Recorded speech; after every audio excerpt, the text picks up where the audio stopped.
Demonstrasi kontekstual. Modul 3.1.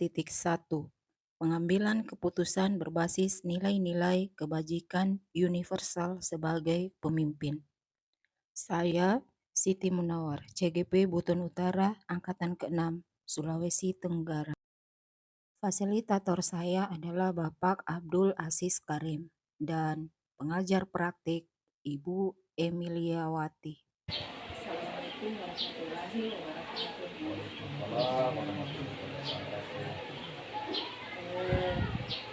Apa kabar nih pagi ini Pak? Alhamdulillah. Terima kasih ya Pak atas kesempatan dan waktunya untuk menerima kami melakukan wawancara seputar kasus dilema etika ataupun rujukan moral yang kami dapatkan di dalam pembelajaran kami dalam modul 3.1 di pendidikan guru penggerak. Jadi kami ini ada berempat calon guru penggerak yang akan melakukan wawancara seputar kasus-kasus yang pernah Bapak selesaikannya sebagai pimpinan. Jadi untuk pertanyaan yang pertama, kasus di lingkungan sekolah. Jadi pertanyaan yang pertama nih Pak ya, selama ini bagaimana Bapak dapat mengidentifikasi kasus-kasus yang merupakan dilema etika ataupun rujukan moral.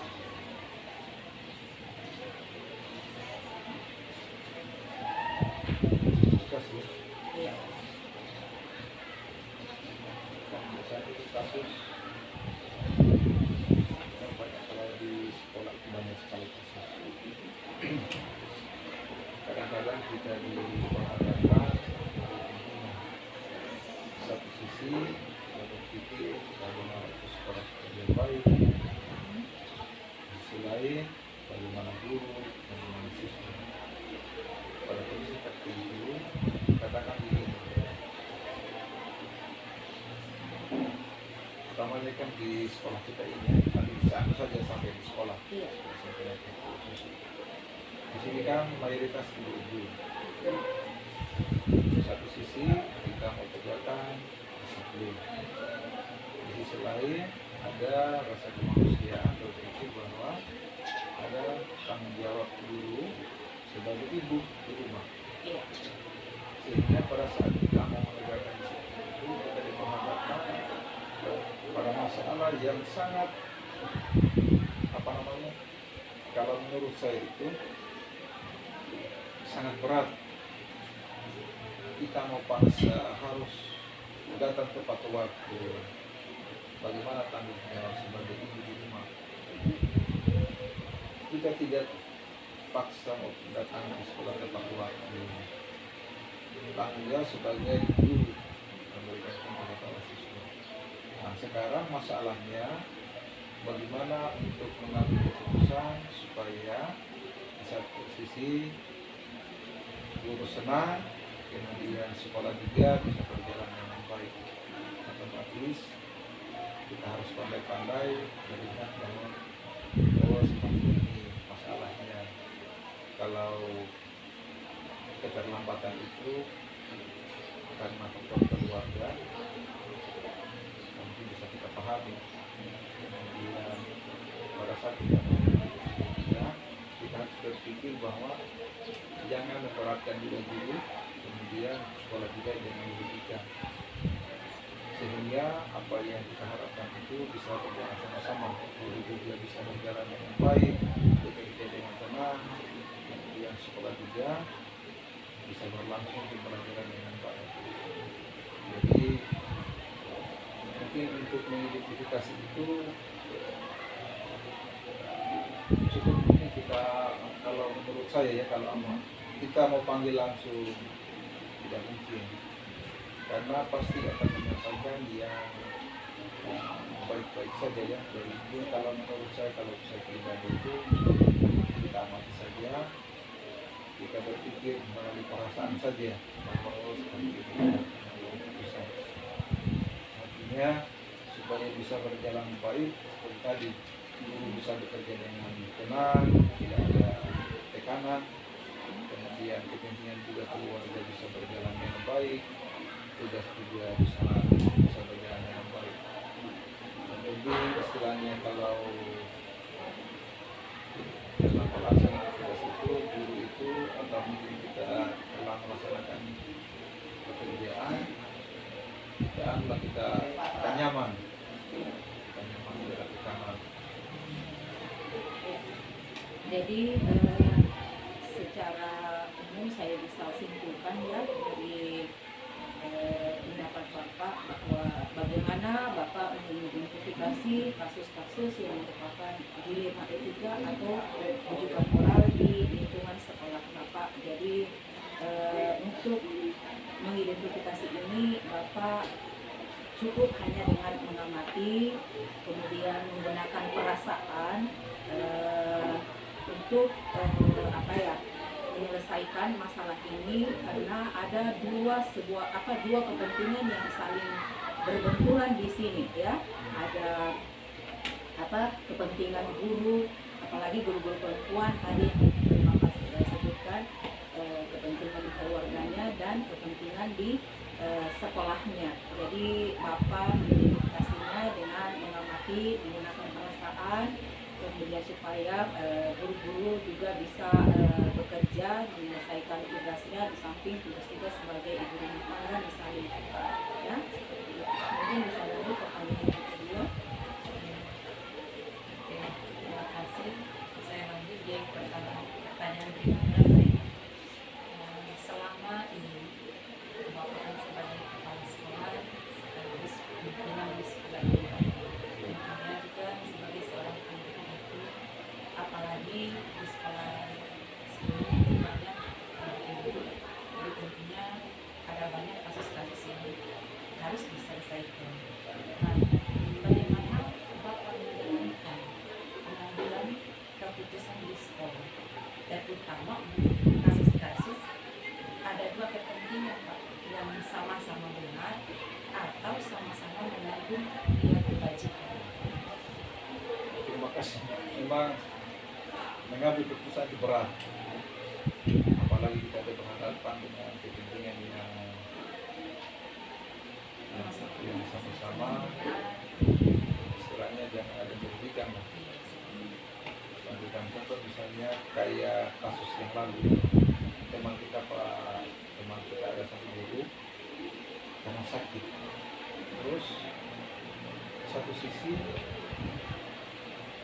harus datang ke sekolah, di sisi lain karena sakit, apa gunanya juga kalau mengajar kalau sakit, sehingga solusinya komunikasi harus dilaksanakan. Paling tidak harus ada kejujuran bahwa memang sakit, supaya tidak ada prasangka bahwa oh ya bersangkutan ini jangan sampai pura-pura sakit atau mungkin sengaja tidak melakukan tugas. Namun pada kondisi tertentu untuk memastikan bahwa kondisi seperti itu harus kita mengambil keputusan yang bijak, maka seperti yang pernah kami lakukan di sekolah, otomatis kita undang yang bersangkutan untuk menyampaikan secara jujur bahwa kondisinya seperti ini. Namun demikian, kalau misalnya sudah kondisinya sehat, harus menjalankan tugas supaya tidak ada lagi pikiran bahwa saya sakit atau bagaimana. Karena kalau kita terus perasaan sakit kan bahaya juga ya. Nah, yang kedua, ada dua pilihan, mau tetap menjalankan tugas, datang di sekolah, atau kita istirahatkan. Jadi setelah melalui pertimbangan, tidak mesti saya harus ambil keputusan sendiri, maka kita harus putuskan melalui forum Dewan Guru bahwa yang bersangkutan kita harus istirahatkan dulu. Artinya untuk berobat, menyelesaikan masalahnya otomatis penyakitnya. Kalau misalnya sudah sehat, ya kembali seperti biasa. Karena kalau saya ambil keputusan sendiri, jangan sampai ada pemikiran negatif bahwa guru, jangan sampai hanya sekongkol saja ini kedudukan ya. Jadi otomatis kita fokuskan mengambil forum karena yang namanya kita sama-sama, karena memang berat dalam mengambil seperti itu. Yang berikut, kadang-kadang ada persoalan siswa ya, siswa.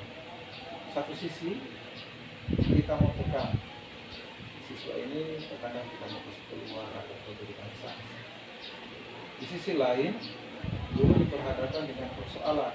Jangan sampai guru marah, mengeluarkan perkataan yang tidak baik, sehingga bisa menjadi apa namanya, bisa pelecehan, bisa kita guru dituntut atau bagaimana.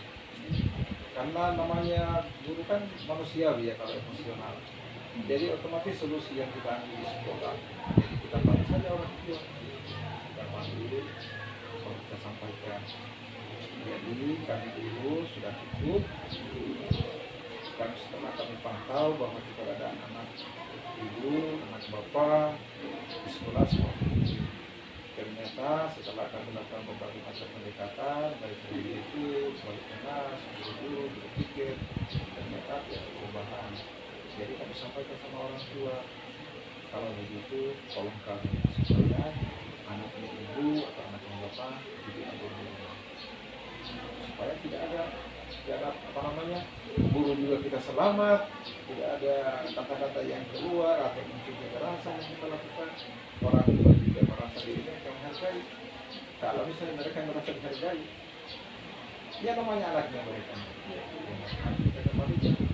Tapi tidak berarti kami istilahnya tidak akan terima lagi, tidak. Artinya kami berikan pelajaran kepada orang tua, begitu susahnya guru untuk melakukan pembelajaran. Kalau mengajar gampang, ubah akhlaknya.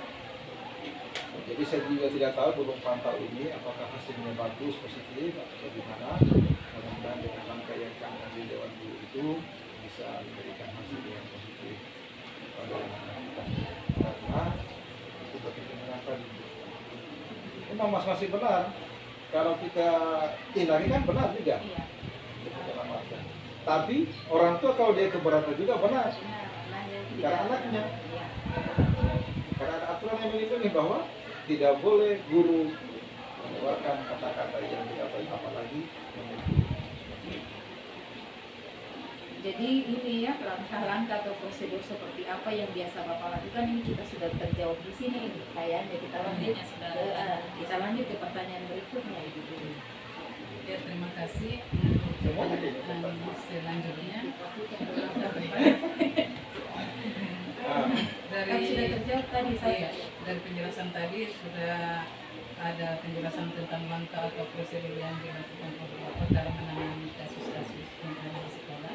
Kemudian yang sekarang, kira-kira hal-hal apa saja yang selama ini Bapak anggap efektif dalam pengambilan keputusan pada kasus-kasus dilema etika? ini namanya dilema etika ya, mempertimbangkan dua kebenaran. Benar, melawan Satu benar. sisi Benar. dan jelasnya tidak ada yang dirugikan. Iya. Toh?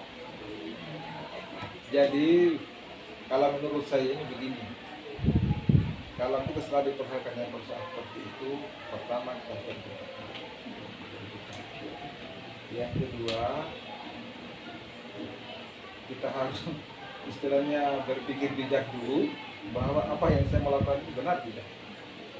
Kita harus berpikir dulu sebelum kita misalnya mengundang orang atau merampas atau macam-macam. Kita pikirkan dulu ya, supaya semua kepentingan itu tidak dirugikan.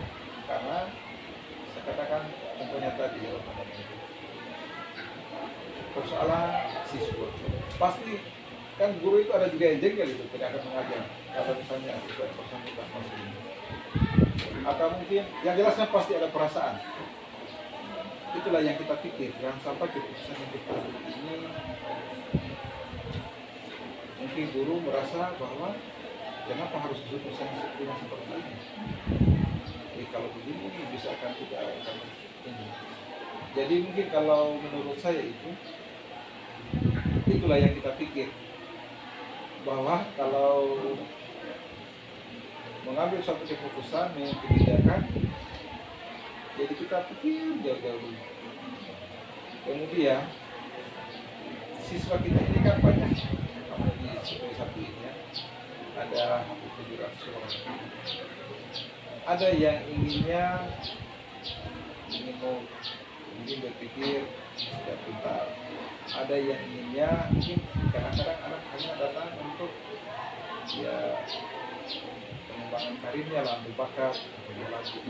Jadi kalau untuk belajar itu kayak tidak terlalu diprioritaskan. Yang berikut ada juga mungkin siswa inginnya pembelajaran itu harus maksimal, efektif. Jadi ini yang kita pikir. Bahkan pemikiran seperti ini kalau menurut saya ada juga mungkin guru yang berpikir begini. Kalau menurut pemikiran saya, pendapat saya, maunya kita belajar harus seperti ini. Ada juga guru maunya kita biasa-biasa saja, karena mungkin kondisinya siswa kita, karena yang namanya banyak pendapat, semuanya tujuannya supaya sekolah ini dia bagus, pembelajaran yang baik. Kemudian tata tertib. Ada satu sisi kita mau tegakkan, di sisi lain ada kepentingan yang akan kita berhadapan. Misalnya begini Bapak,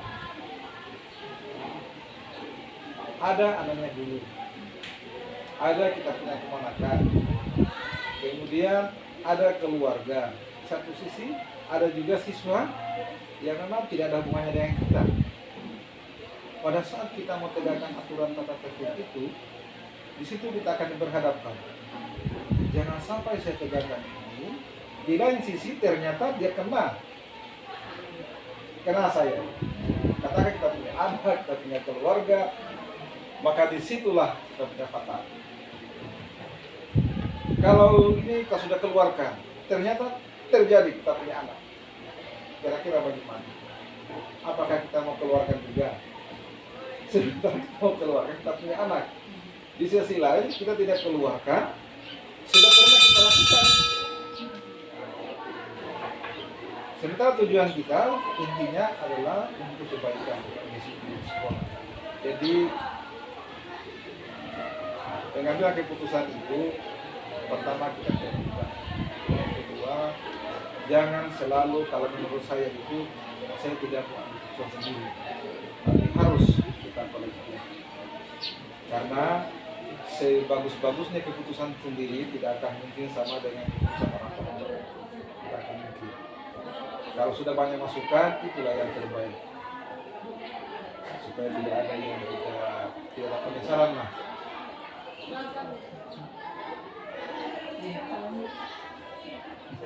Langsung saja ini Pak. Tadi sudah dijelaskan bahwa selama ini sudah ada beberapa hal pengambilan keputusan yang Bapak lakukan. Tentunya tidak menutup kemungkinan adanya hal-hal yang menjadi tantangan Bapak dalam pengambilan keputusan tersebut. Ya, hal-hal apa saja Pak yang menjadi hambatan atau tantangan Bapak selama mengambil keputusan tersebut? Tantangan itu memang artinya semua keputusan pasti ada tantangannya. Tapi kalau menurut saya, kalau tantangan itu selalu saya kecualikan. Tapi saya berpikir positif bahwa semua apa yang kita lakukan pasti ada tantangannya. Jadi kalau kita tidak berani mengambil tantangan, ya untuk apa kita hidup? Di rumah saja pasti kita akan dapat tantangan. Di masyarakat ada, sebagai umat manusia pun kita akan dapat tantangan. Jadi kita anggap saja bahwa tantangan itu kayak bunga-bunga hidup, bunga-bunganya saja. Jadi jangan kita berpikir kita prioritaskan. Prioritas. Yang kita terlalu terobsesi ya dengan tantangan itu. Tapi selalu kita berpikir bahwa tujuan kita itu untuk kebaikan. Sehingga karena kita berpikir tantangan terus, setiap kita melangkah, jangan sampai tidak akan pernah terjadi. Lebih bagus kita mengambil keputusan, yang penting tadi kita kerja, kemudian selalu kita libatkan orang. Kalau kita berprinsip sendiri, tidak akan jadi keputusan, apalagi dalam suatu birokrasi begini ya, harus kolektif, tidak boleh. Jadi kalau misalnya kita mengambil keputusan kita sendiri, dan saya yakin pasti tantangan akan semakin besar. Sama saja kita bikin musuh ya. Karena seperti tadi kita sampaikan bahwa sebaik-baiknya keputusan sendiri tidak akan sama dengan keputusan orang banyak. Kemudian tanggung jawabnya juga akan merasa ringan. Kalau kita putusan sendiri, pasti orang berpikir, kan saya tidak dilibatkan. Tapi kalau kita kolektif, pasti semua orang akan berpikir. Yang jelasnya kita sudah pikirkan sama-sama, kalau terjadi itulah takdir. Dan tidak bisa kita lepas itu takdir. Kalau sudah terjadi yang negatif, itulah takdir. Kalau misalnya kalau kita tidak berpikir seperti itu, saya kira tidak bisa kita jalan, tidak bisa jalan. Tidak bisa kita jalan. Jangankan di sekolah begini, di rumah saja. Di rumah saja kita hadapi, kita punya anak. Katakan 2 orang. Satu ingin makan roti. Tapi dokter dia larang. Jangan banyak makan gula. Karena itu akan mengurangi nafsu makan. Sementara ini kita punya anak ini, dia ingin sekali. Di lain sisi, ada anak juga kita, dia tidak suka makan roti. Terus bagaimana kita beli di rumah? Sementara hanya satu biji ini yang kita mau cari. Masing-masing ini katakan kita punya hanya 1000. Ada kita punya anak ini, kita tonda-tonda atau kita panggil mereka, dia minta, Pak, saya mau ingin makan ini. Yang satunya ingin makan roti. Sementara yang satunya ingin ngotot. Dokter melarangnya makan gula. Sementara hanya 1000, hanya 1 roti yang kita beli. Terus keputusan apa yang kita mau ambil? Ya, kalau saya berpikir seperti itu, kita ibaratkan begitu, itulah dilema kita. Jadi otomatis kita harus apakah kita memaksakan beli? Oh, kan tidak mungkin. Kalau menurut saya tidak mungkin. Tapi paling tidak uang itu kita akan tanya mereka, mau ada apakah ini uang? Kira-kira menurut kalian? Uang hanya 1000, uangnya bapak ini hanya 1000. Sementara kalian berbeda punya keinginan. Kira-kira mau diapakan ini uang? Terserah mereka. Kalau mereka ngotot, ya tinggal dibela saja itu uang. Kalau dibela kan tidak punya nilai. Nah, itu kan tidak mungkin menyelesaikan masalah.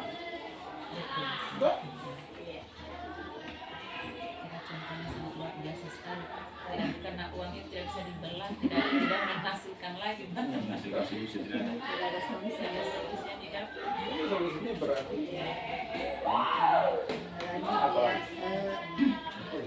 apakah Bapak memiliki sebuah tata cara atau jadwal tertentu dalam sebuah penyelesaian kasus dilema etika ini? kalau masalah itu tergantung masalahnya. Kalau terjadi ada laporan,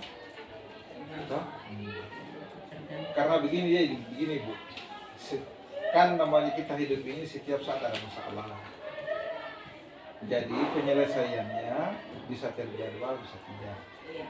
Nah, Berarti bisa Bapak langsung langsung menyesuaikan kita saja. menyesuaikan. Bisa diselesaikan di tempat atau dibuatkan jadwal Iya. tertentu.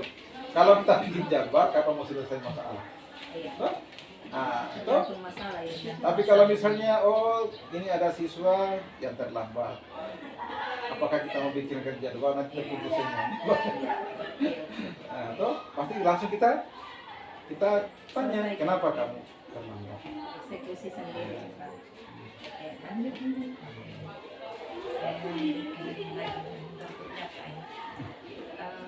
Adakah seseorang selama ini dalam menyelesaikan kasus-kasus? Adakah faktor-faktor apa yang selama ini mempermudah atau membantu Bapak dalam pengambilan keputusan dalam kasus-kasus dilema etika itu?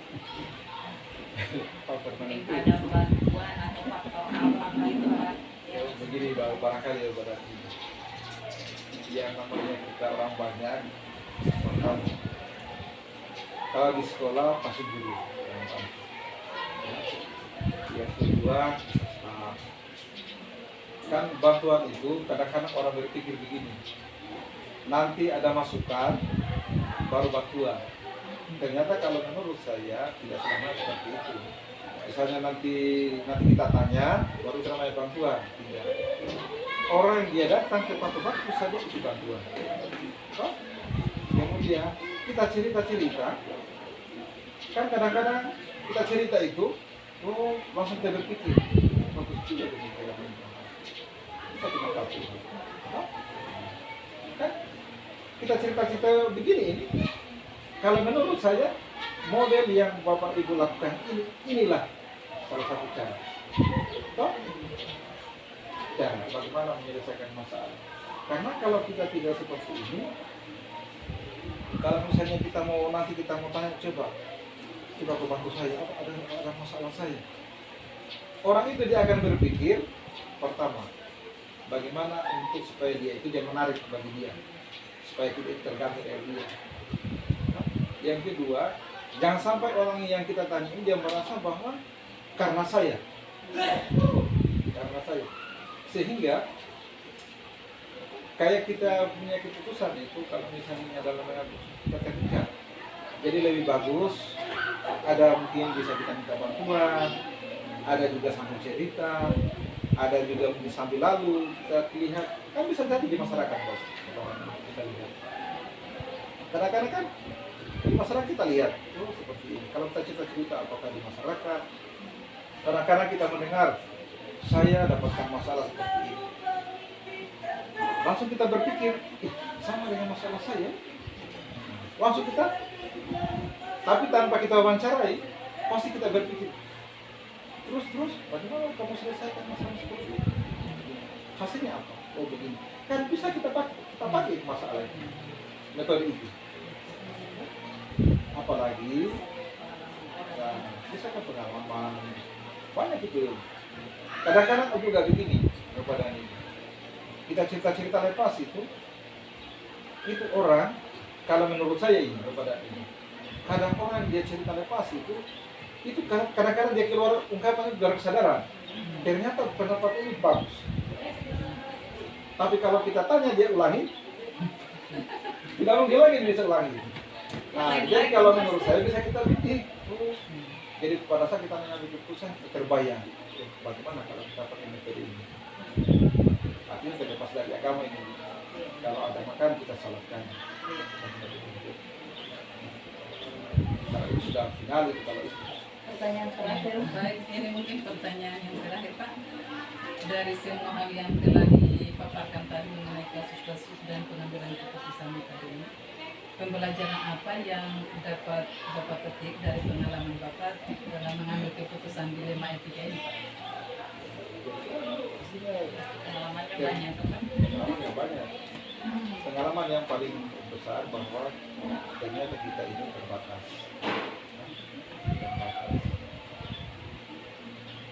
Kemudian ya namanya kita jalan hidup. Dari mana itu hal? Kita jalan hidup. Kita ikhlas saja. Apa yang terjadi kita ikhlas. Kemudian kita berpikir takdir. Jangan kita lupa bu, takdir itu tidak bisa kita dicari. Waktu kita lepas bahwa Artinya usaha sudah dilakukan, ikhtiar sudah dilakukan, ujung-ujungnya kan kita percaya bahwa takdir itu di atas segalanya. tidak adakah orang yang tidak ingin punya mobil? Pasti. Saya saja. Adakah yang orang tidak ingin bagus rumahnya? Pasti. Pasti ingin bagus. Ternyata segala macam karakter sudah lakukan. Ternyata harus seperti itu. Kalau kita tidak berpikir takdir, ada lagi yang ke depan ada. Jadi mungkin ini saja pertanyaan, ada 8 poin Pak yang bisa kami ambil dari Bapak sebagai pengalamannya dalam memutuskan suatu kasus di rumah etika ya, dan pendidikan moral yang pernah Bapak alami. Terima kasih. Terima kasih. Mungkin atas waktu dan kesempatan yang diberikan kepada kami ucapkan terima kasih banyak. Berdasarkan hasil wawancara bersama Kepala Sekolah SMP Negeri 1 Kulisusu, Bapak Laude Nursalam, SPD, bahwa dalam pengambilan kebijakan untuk kasus dilema etika maupun bujukan moral adalah berpedoman kepada 2 prinsip, yaitu pertama, prinsip berpikir berbasis peraturan, di mana dalam hal ini, dalam hal pengambilan keputusan, acuan beliau adalah aturan yang sudah dibuat dan disepakati bersama, sehingga pengambilan kebijakan akan terasa lebih mudah. Dan prinsip yang kedua adalah berbasis rasa peduli, di mana beliau dalam hal pengambilan keputusan selalu mempertimbangkan rasa kemanusiaan, rasa kasih sayang, dan peduli sesama. Sedangkan tantangan paradigma ketika menghadapi situasi dilema etika, beliau menggunakan rasa keadilan versus rasa kasihan. Kemudian langkah yang diambil dalam pengambilan kebijakan, beliau menggunakan pertama, menentukan siapa yang terlibat dalam situasi. Kemudian mengumpulkan fakta-fakta yang relevan yang terjadi, yaitu kepentingan dan data apa yang diperoleh. Pengujian paradigma benar lawan benar. Kemudian membuat keputusan. Setelah itu beliau merefleksikan dampak apa yang terjadi dalam pengambilan keputusan. Kemudian hal yang terpenting adalah beliau mendasarkan keputusannya pada 3 unsur, yaitu berpihak pada murid, kemudian berdasarkan nilai-nilai kebajikan universal, dan yang ketiga bertanggung jawab terhadap segala konsekuensi dari keputusan yang diambil. Assalamualaikum warahmatullahi wabarakatuh. Waalaikumsalam. Dan selamat pagi Pak. Iya. Apa kabar hari ini Pak? Alhamdulillah. Baik-baik. Siap. Alhamdulillah ya. Jadi berkaitan dengan tugas dari modul 3.1 dalam pembelajaran guru penggerak, kami akan melakukan wawancara seputar kasus seperti apa yang pernah Bapak alami berhubung dengan dilema etika. Jadi ada beberapa pertanyaan ini Pak yang saya akan ajukan kepada Bapak. Ya. Di antaranya ini pertanyaan pertama, selama ini bagaimana Bapak dapat mengidentifikasi kasus-kasus yang merupakan dilema etika atau bujukan moral? Berbicara tentang identifikasi daripada kasus, salah satu pijakan kita itu adalah aturan. Ya. Itu aturan yang menyangkut, yang melibatkan daripada peserta didik atau murid, ataupun aturan yang melibatkan ya daripada tenaga pendidik dan tenaga pendidikan di sekolah. Jadi untuk mengidentifikasi itu, sekali lagi patokannya itu atau rujukannya itu adalah aturan. Ya, jadi untuk mengidentifikasinya itu kita lihat kepada aturan, ya sejauh mana aturan itu dilanggar, ya, dan sejauh mana aturan itu ditaati. Jadi bicara mengidentifikasi daripada kasus-kasus terutama yang berhubungan dengan moral, ya seperti peserta atau murid kita ini, ya ada perilakunya yang menyimpang daripada terhadap sekolah, maka dapat kita identifikasi melalui aturan. Jadi barangkali itu saja cara kita mengidentifikasi. Ya, jadi selama ini Bapak kalau mengidentifikasi aturan itu baik itu yang melibatkan murid, melibatkan guru atau semua elemen sekolah, itu patokan Bapak adalah aturan, ya. Sejauh mana aturan itu dilanggar dan sejauh mana aturan itu ditaati. Seperti itu ya Pak. Dan aturan itu bukan hanya aturan di sekolah, bukannya norma di sekolah, juga norma di masyarakat.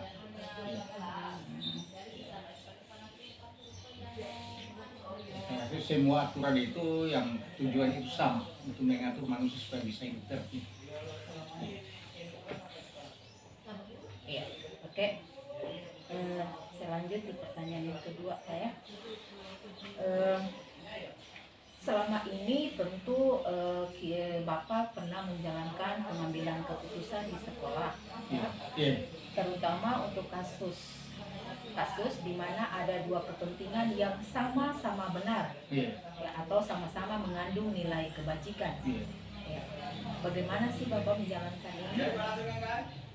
Karena ini menyangkut masalah sekolah, kepentingan sekolah, aturan-aturan itu yang keputusan diambil itu ya selamanya itu karena ini adalah kepentingan kita bersama, maka biasanya kita musyawarahkan melalui rapat.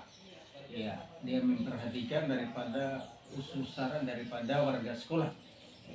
Warga sekolah ini ya akhirnya guru, pegawai administrasi, dan yang menyangkut masalah berhubungan dengan kepentingan daripada murid biasanya juga dilibatkan dengan ya anggota perwakilan dalam anggota OSIS, yaitu yang menyangkut daripada kepentingan terutama yang menyangkut kepentingan daripada sekolah kita ini. Jadi melibatkan warga sekolah termasuk guru, ya, kemudian pegawai administrasi, kalau juga diperlukan dengan murid, ya karena ini kepentingan bersama.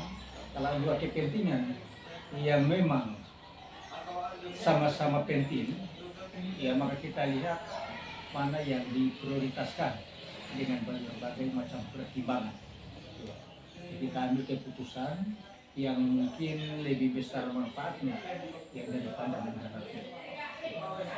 Ya, jadi intinya ini adalah melalui musyawarah atau rapat. Jadi bagaimana Bapak mengambil keputusan di saat berhadapan dengan sebuah masalah yang kedua-duanya benar, ya, sama-sama benar atau sama-sama mengandung nilai kebajikan. Ya, jadi cara Bapak itu adalah dengan melalui keputusan yang diambil dalam musyawarah sekolah, ya, melalui rapat, bagaimana apa yang diusulkan oleh warga sekolah, kemudian anggota OSIS sebagai perwakilan dari murid dan juga kepada semua elemen sekolah atau warga sekolah. Kalau memungkinkan dia juga orang tua. Dengan orang tua, ya. Oke, masyarakat. Ya. Ya, terima kasih Pak. Kemudian kita ke pertanyaan yang ketiga. Nah, langkah-langkah atau prosedur seperti apa yang biasa Bapak lakukan selama ini?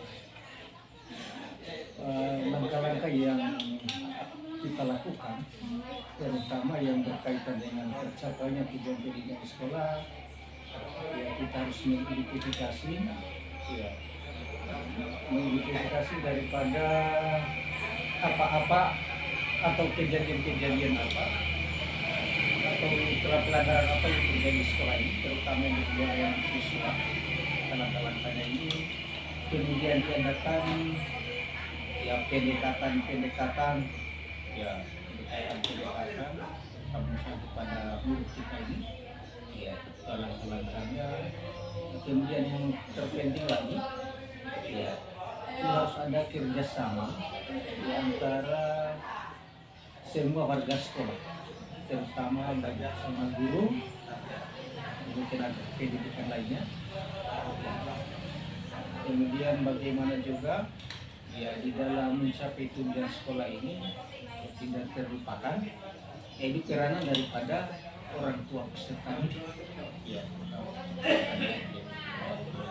sehingga keputusan yang kita ambil ini yang menyangkut masalah kemasyarakatan sekolah ini ya dapat ya berjalan dengan baik karena adanya dukungan-dukungan dari segala pihak, baik itu pihak sekolah sendiri maupun pihak masyarakat, ya terutama daripada ya orang tua peserta didik atau ini dilakukan oleh kita daripada sekolah. Jadi kalau saya bisa simpulkan bahwa langkah yang Bapak tempuh untuk apa yang biasa Bapak lakukan selama ini itu adalah melakukan pendekatan atau kerjasama pada seluruh warga sekolah, ya juga termasuk di dalamnya kerjasama yang baik kepada orang tua siswa, ya supaya keputusan yang akan dihasilkan itu adalah keputusan yang tepat sasaran, ya Pak ya. Oke. Ini asas manfaat. Asas manfaat.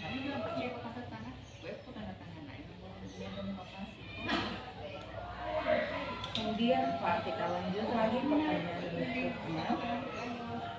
Kira-kira hal-hal apa saja yang selama ini Bapak anggap efektif dalam pengambilan keputusan pada kasus-kasus dilema etika? Tentunya untuk mengambil keputusan ini ya bukan keputusan dari kepala sekolah. Ya, kepala sekolah ini harus seperti yang saya katakan tadi, itu harus mendengarkan dari saran pada warga sekolah.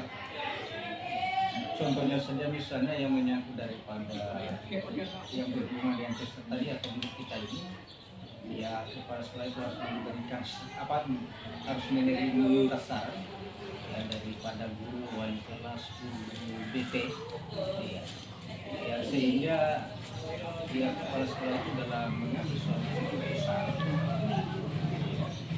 itu ada lebih banyak nilai manfaat daripada kita seperti pasar sekarang dan mulai ada nilai manfaatnya. Ya, jadi dalam pengambilan keputusan ini Bapak dalam artian tidak pernah memutuskan sendiri, ya, selalu berkonfirmasi kepada mendengarkan saran-saran dari warga sekolah. Oke, nah, kemudian kita ke pertanyaan yang kelima Pak ya. Hal apa saja yang selama ini merupakan tantangan Bapak dalam mengambil keputusan pada kasus-kasus dilema etika? Yang merupakan tantangan dalam pengambilan keputusan ini, ya sebenarnya tantangannya kurang karena kalau kita berpatokan kepada aturan, ya maka itu sudah jelas. Yang melanggar daripada aturan itu jelas ada sanksinya. Tapi kita sebagai warga sekolah, sebagai guru, ya, kita dalam suatu mengambil kebijakan, ya banyak faktor-faktor yang terus kita pertimbangkan. Ya terutama yang berkaitan dengan latar belakang daripada kehidupan peserta didik misalnya. Tentunya peserta didik mempunyai latar belakang yang berbeda-beda, lingkungan yang berbeda, karakter yang berbeda ini. Jadi memang aturan itu tetap akan ditegakkan, tapi di samping warga sekolah, para sekolah juga harus punya kebijakan-kebijakan yang pertimbangkan daripada faktor-faktor elemen yang mempengaruhi daripada seseorang murid misalnya yang melanggar. Ya. Jadi memang aturan itu ya ditegakkan, tapi di samping itu ada kebijakan terutama kita warga sekolah ini. Guru, ya tugasnya salah satu adalah membina. Ya bagaimana ya anak-anak itu di bidang mentalnya, ya, terutama dalam masa-masa seperti SMP seperti ini. Ya mereka ini punya sosok untuk mencari ya, bagaimana untuk memiliki kepribadian yang baik, tapi sambil itu juga banyak tantangan yang mereka hadapi terjadi dalam proses pembentukan sikap. Jadi tantangan yang dihadapi selama ini kurang ya Pak ya, karena Bapak tidak kurang mendapatkan tantangan karena setiap kasus yang Bapak hadapi selalu kiblatnya ke aturan, Iya. ya, sehingga kalau kita berkiblat kepada aturan, otomatis tidak ada apa namanya tidak ada pengecualian. Maksudnya begini, misalnya ada yang kita hadapi, kasus yang kita hadapi ini adalah keluarga atau anak dari saudara, itu karena kita berpegang pada aturan, maka semua warga sekolah itu kena aturan. Seperti itu maksudnya mungkin Pak ya. Ya. Kemudian yang apakah Bapak memiliki sebuah tata kala atau jadwal tertentu dalam sebuah penyelesaian kasus dilema etika ini? Atau apakah Bapak langsung menyelesaikan di tempat kalau berhadapan dengan kasus, atau memiliki sebuah jadwal untuk menyelesaikannya? Kalau untuk kasus ini, jadwal ini, ada juga kasus yang langsung diselesaikan. Kita lihat jenis kasusnya ya. Iya. Ya, kalau itu kasus yang menuntut bahwa harus diselesaikan pada saat itu, ya, maka pada saat itu juga diselesaikan. Tapi kalau ada kasus yang juga sifatnya ya membutuhkan daripada waktu, ya terutama yang berkaitan dengan masa-masa siswa yang melibatkan ya misalnya daripada orang tuanya, ya misalnya kasus ini sudah wajib kita hadirkan daripada orang tua di sekolah, maka itu kita harus buatkan jadwal. Ya. Jadi tergantung kasusnya kita lihat, identifikasi. Kalau yang mungkin agak ringan yang mungkin diselesaikan pada saat itu. Kalau yang membutuhkan daripada pertimbangan-pertimbangan daripada orang tua murid, maka kita harus undang orang tuanya. Maka jelas ini kita buatkan jadwal. Tindakan di sekolah. Jadi kalau saya selami ya Pak, berarti prosedur yang Bapak jalankan itu bergantung kepada jenis kasusnya. Iya. Kalau memang kasusnya bisa diselesaikan saat itu, maka Bapak langsung sigap menyelesaikannya. Ya, tapi kalau misalnya kasusnya itu sangat sudah di luar batas, maksudnya sudah tidak dapat ditolerir, maka Bapak harus membuat jadwal, apalagi berhubungan dengan murid. Ini harus dikonfirmasikan ke orang tuanya dan penyelesaiannya harus dibuatkan jadwal. Ya, makasih Pak. Kemudian pertanyaan berikut, adakah seseorang atau faktor-faktor apa yang selama ini mempermudah atau membantu Bapak dalam pengambilan keputusan dalam kasus-kasus dilema etika ini? Ya, faktor yang mudah. Yang mempermudah ya, itu menyatakan ini adanya kerjasama dengan pihak sekolah seperti guru, ya ini sangat mempermudah ya, serta mereka bisa memberikan sumaksara sehingga keputusan itu tidak terkesan sebagai keputusan pribadi kepala sekolah. Jadi itu yang mempermudah itu adanya kerjasama ya. Kerjasama antara kepala sekolah dengan guru, warga sekolah yang lain.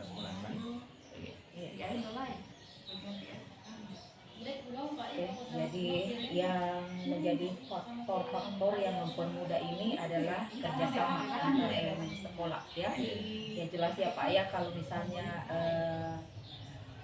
ada sesuatu kasus yang kita hadapi, kalau ini kita tanggung bersama, kita selesaikan bersama antar warga sekolah bersama pimpinan, itu kita menemukan titik terangnya. Ya. Oke, sekarang kita ke pertanyaan yang terakhir ini Pak, ada 8 poin nih. Dari semua hal yang telah Bapak sampaikan tadi ini, pembelajaran apa yang Bapak petik dari pengalaman Bapak dalam mengambil keputusan ini? Pengalaman ya? Pembelajaran yang lalu, ya pembelajaran yang perlu kita ambil ini bahwa dalam suatu Ical masuk Ical, kalian mau pergi di mana masuk? ya, kerjasama antara semua warga sekolah, apakah itu guru, tenaga pendidikan yang lain, juga murid, ya, kebahagiaan dengan orang tua murid. Ya, kalau kita ini sudah kerjasama, ya, maka apapun yang kita cita-citakan ini, terutama tujuan pendidikan yang sekolah ini akan bisa terwujud. Jadi intinya ini adalah kerjasama, pembelajaran kerjasama.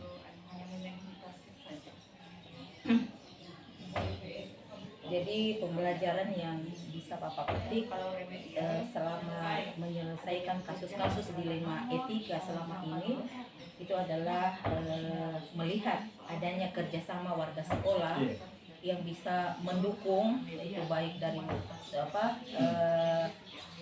warga sekolah, elemen sekolah, guru, juga orang tua, itu sangat membantu sehingga tujuan pendidikan nasional itu bisa kita capai. Jadi seperti itu ya Pak ya. Jadi mungkin ini saja yang bisa saya pertanyaan kepada Bapak.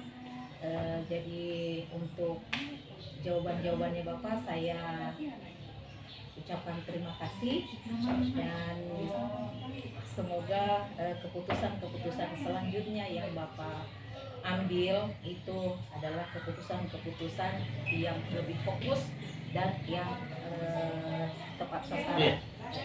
Punya asas manfaat. Terima kasih atas waktu dan kesempatan Pak. Saya ucapkan terima kasih. Berdasarkan hasil wawancara bersama Kepala Sekolah SMP Negeri 3 Kulisusu, Bapak Hadarul Aswad, SPD, bahwa dalam pengambilan kebijakan untuk kasus dilema etika maupun bujukan moral adalah berpedoman kepada dua prinsip, yaitu pertama, berpikir berbasis aturan, di mana di dalam pengambilan keputusan beliau adalah selalu berpedoman pada aturan dan kesepakatan bersama, sehingga pengambilan keputusan itu lebih mudah. Yang kedua adalah berpikir berbasis hasil akhir, di mana dalam pengambilan keputusan beliau mempertimbangkan hasil akhir atau asas manfaat yang diperoleh dari kebaikan bersama. Kemudian tantangan paradigma ketika menghadapi situasi dilema etika digunakan oleh beliau adalah individu versus masyarakat. Yang kedua, jangka pendek versus jangka panjang. Dari hasil wawancara memberi gambaran bahwa